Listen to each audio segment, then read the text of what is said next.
নমস্কাৰ গ্ৰহণ কৰিব প্ৰিয় সতীৰ্থসকল আমি দেখিবলৈ পাইছোঁ যে নিৰ্বাচনৰ প্ৰাকখনত বিশেষকৈ অসমৰ কথা কৈছোঁ মই যে অসমত কংগ্ৰেছ দলৰ পৰা বহু কৰ্মী ইতিমধ্যে দল ত্যাগ কৰিলে ঠিক তেনেদৰে কিন্তু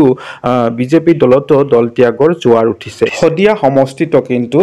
400ৰ অধিক বিজেপি কৰ্মীয়ে দল ত্যাগ কৰিলে আৰু দল ত্যাগ কিয় কৰিবলগীয়া হৈছে তেখেতসকলে ব্যক্ত কৰিছে সংবাদ মাধ্যম যোগে আৰু সেই এটা ভিডিঅ' আছে সেই ভিডিঅ'টো মই এতিয়া দেখুৱাবলৈ যত্ন কৰিম যদি চেনেলটো এতিয়া সাবস্ক্ৰাইব কৰা নাই প্লিজ সাবস্ক্ৰাইব এটা কৰি দিব আহকচোন চাওঁ তেখেতসকলৰ কি বক্তব্য ৰাজ্যিক কমিটি এজন মই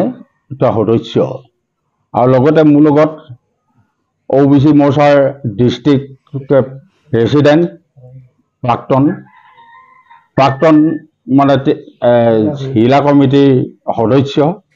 ভাইস প্ৰেসিডেন্ট আছিল এওঁলোক দুজনে সৈতে আমি আমাৰ জ্যেষ্ঠ কাৰ্যকৰ্তাসকলে এতিয়া কি কৰিম কি নকৰিম আমালৈ প্ৰশ্ন আহি থাকে সুধি থাকে তো কিবা এটা সিদ্ধান্ত কৰক বুলি কৈ থাকে তে সিদ্ধান্ত কি কৰিম আমাৰ কিন্তু মুঠতে দলত কিন্তু মানে থাকিবলৈ মন নাই আৰু ভোট দিবলৈ মন নাই কি কৰিম তে আপোনালোকে কোনে কোনে মুঠতে বিচাৰিছ কি দল ত্যাগ কৰিবলৈ বিচাৰিছ নেকি আমি দল ত্যাগ কৰিবলৈ বিচাৰিছো তে লিষ্ট বিলাক দিয়ক বুলি কলো তেওঁলোকে আমালৈ লিষ্ট পঠিয়াই থাকিলে এই এখন দুখনকৈ 7-8খন লিষ্ট ইতিমধ্যে আমাৰ হাতত মুঠতে পৰিলেহি এই 7খন লিষ্টত ইতিমধ্যে প্ৰায় 400তকৈ কিছু সংখ্যা বেছি 450 ওচৰা-ওচৰি সদস্যই আমি যে দল ত্যাগ কৰিবলৈ বিচাৰিছো শদিয়া সমষ্টিৰ পৰা এই কথাটো তেওঁলোকে লিখিতভাৱে দিয়া কাগজ পত্ৰই মতে প্ৰমাণ কৰে তেওঁলোকৰ মূল উদ্দেশ্য আৰু লক্ষ্য কি তেওঁলোকৰ মূল উদ্দেশ্য লক্ষ্য হল কি যে এখন দেশত কোনো এটা জাতি জনগোষ্ঠীয়ে বাস নকৰে গতিকেলৈ তেওঁলোকে কৈ আছে আমি ক'বলৈ বিচাৰিছো যে যিখন দেশত ধৰ্মীয় ইস্যু লৈ পেলাই কোনো ৰাজনীতি কৰে সেইখন দেশ ভুল মানুহৰ দ্বাৰা পৰিচালিত হয় আচ্ছা ভুল মানুহৰ দ্বাৰা পৰিচালিত দিল্লীৰ পৰা দিছপুৰলৈকে ভুল মানুহৰ দ্বাৰাই এয়া আমাৰ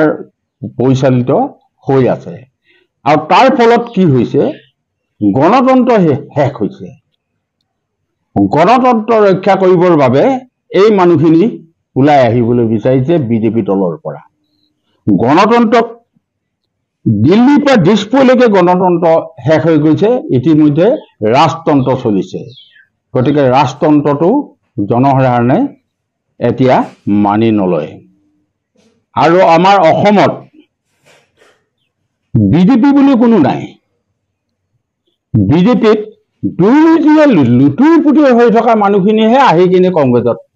মততে কংগ্ৰেছৰ পৰা আহি কিনিহে বিজেপিত আমাৰ যোগদান কৰিছে আৰু সেই মানুহখিনিৰ ওচৰত দলৰ কোনো পুৰণা কাৰ্যকৰ্তাৰ স্থান নাই মান নাই সন্মান নাই শেষ হৈ গৈছে গতিকেলৈ দলৰ ভাল দিনত সুবিধাবাদী বেয়া মানুহ দললৈ আহে কিন্তু দলৰ ভালৰ দিনত পুৰণা যিখিনি জ্যেষ্ঠ কাৰ্যকৰ্তা এইখিনি সম্পূৰ্ণ শেষ হৈ যায় ইতিমধ্যে ইয়াৰ জ্বলন্ত প্ৰমাণ হৈছে অসম নহয় সমগ্ৰ ভাৰতবৰ্ষত বহুত MLA MP বিজেপিৰ পৰা কংগ্ৰেছলৈ গুচি গৈছে ইয়াৰ কাৰণটো কি দলৰ নীতি আদৰ্শৰ পৰা সম্পূৰ্ণ ফালৈ কাটি যোৱাৰ কাৰণে তেওঁলোকে মানে দলত থাকিবলৈ বিচৰা নাই আমাৰ অসমত পুৰণা বিজেপি যিখিনি আছিলে এইখিনিয়ে হিমন্ত বিশ্ব শৰ্মাৰ ওপৰত কোনো বিশ্বাস আৰু আস্থা নাই আৰু সৰ্বানন্দ সোণোৱাল ডাঙৰীয়াৰ ওপৰত যিখিনি বিশ্বাস আৰু আস্থা আছিল এই বিশ্বাস আৰু আস্থাখিনি যোৱা বিধানসভা নিৰ্বাচনৰ পৰা এই MP নিৰ্বাচনলৈকে মানে চালে যে সোণোৱালৰ দ্বাৰা এই মানুহখিনি ৰক্ষণাবেক্ষণ আমাৰ নহয় গতিকে সোণোৱালৰ ওপৰতো বিশ্বাস আৰু আস্থা ইতিমধ্যে হেৰাই গৈছে আৰু এই মানুহখিনি বিজেপি দলত থাকিবলৈ বিচৰা নাই, যিহেতু তেওঁলোকে জন্মসূত্ৰে নীতি আদৰ্শৰ ওপৰত ভিত্তি কৰি বিজেপি দলত জন্ম লৈছিল। গতিকেলৈ শ্ৰদ্ধাৰ আমাৰ সাংবাদিক বন্ধুসকল, অসমৰ মুখ্যমন্ত্ৰীয়ে ইমান ডাঙৰ কথা ক'ব পাৰে যে অসমত মিয়া মুছলমান শেষ কৰি দিম, চাফা কৰি দিম,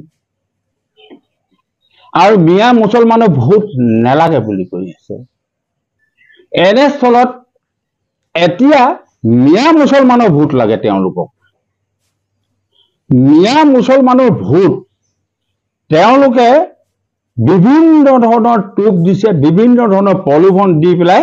বিভিন্ন ধৰণৰ কূট কৌশল সৃষ্টি কৰি যিকোনো প্ৰকাৰে মিয়া মুছলমানৰ ভোট ল'বৰ কাৰণে হিমন্ত বিশ্ব শৰ্মাই পৰিকল্পনা হাতত লৈছে আৰু টোপ দিছে। গতিকে মই মুছলমান বন্ধু বান্ধৱীসকলক আপোনালোকৰ চেনেলৰ জৰিয়তে আহ্বান জনাবলৈ বিচাৰিছো, আপোনালোকৰ ইমান টানকৈ মান সন্মানত আঘাত দিয়াৰ পিছত আপোনালোকে বিজেপিক ভোট দিবনে? আপোনালোকৰ মান সন্মান ৰক্ষা কৰক আৰু বিজেপিক ভোট নিদিবলৈ মই এই চেনেলৰ যোগেদি অনুৰোধ জনাইছো।